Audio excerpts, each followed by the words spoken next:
Hi guys, for today's tutorial, tuturuan ko kayo kung paano i-activate ang ating mga Maribank physical card. At sa wakas ay natanggap na po natin ang ating Maribank physical card at ganito po ang kanyang itsura. Ngayon ay i-activate na po natin siya gamit ang ating Maribank application. At buksan lamang po natin ang ating Maribank app.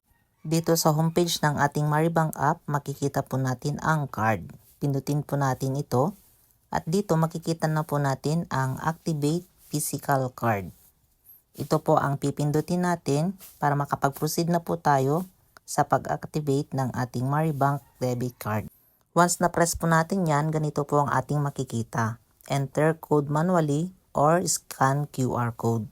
Ang mga code po natin ay makikita po natin sa mismong letter kung saan naka-attach ang ating Maribank card.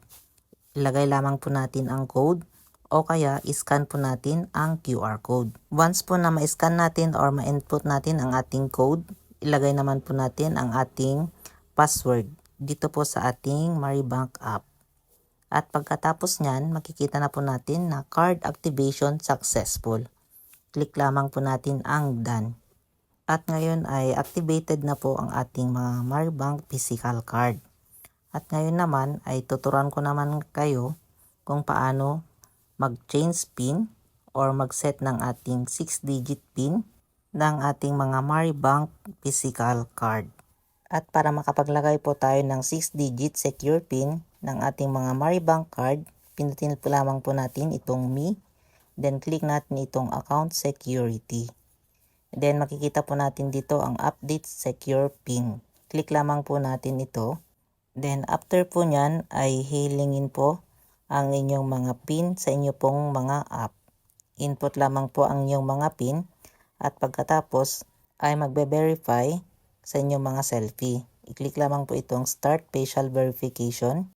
At kapag okay na po ang inyong mga selfie, ay ilalagay na po ninyo ang inyong PIN. Then, i-re-enter po ninyo ang inyong mga bagong PIN sa inyong mga Maribank physical card. At ganyan lamang po kadali ang mag-set ng ating mga PIN sa ating Maribank physical card. Madali lamang po ito, basta sundan po ninyo ang ating step-by-step tutorial.